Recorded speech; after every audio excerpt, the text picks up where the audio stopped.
The Raspberry Pi is a great mini computer that can easily control robotics, automate your home, become the brains behind an arcade machine, host a Discord bot, host an entire website, and much more through programming. In this video series, I'm going to show you how to do many of these things, but first we'll need to ensure we get our Raspberry Pi ready.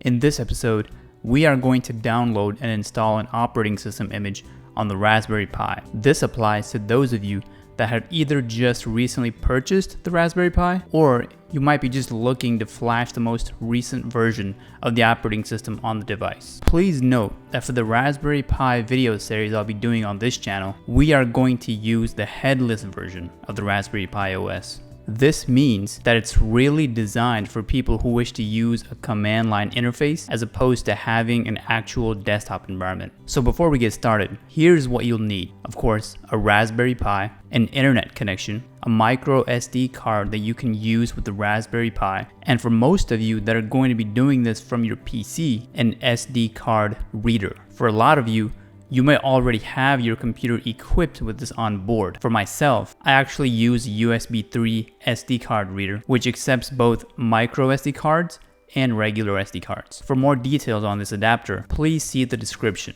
Now that we have what we need, our first step is to download the latest Raspberry Pi operating system image. I've provided this link in the description. Under the list of available operating systems, download the Raspberry Pi OS Lite image. Next, we are going to need an image writer.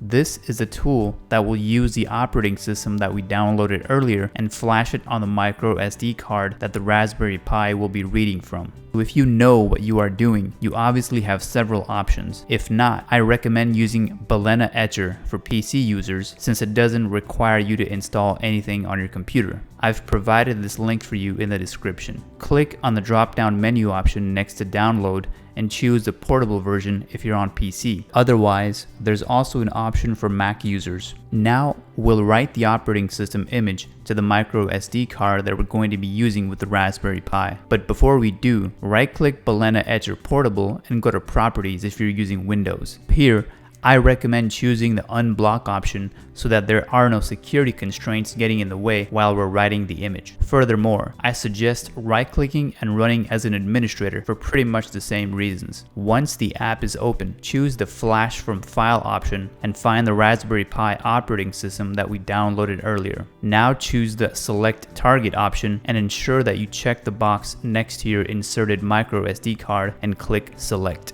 Finally, click Flash to start the process. If your micro SD card has a decent storage capacity, you may get a warning with something like this. Just click Yes, I'm sure, and it should finally start writing the image. Depending on how fast the read and write speed is of your micro SD card adapter, you should be done in a few seconds to a few minutes at the most. Once you see the app indicate that the flashing was complete, you can now close the app. Make sure you safely eject the drive of your SD card reader before you disconnect it from the computer. We are now done with writing the operating system image to be used with the Raspberry Pi. So in the next video, we'll walk through the initial setup of booting up the Raspberry Pi for the first time with this image, as well as super helpful changes that you need to make before you can actually start using it for your projects. Thanks for watching. And for more on Raspberry Pi, please consider subscribing to this channel.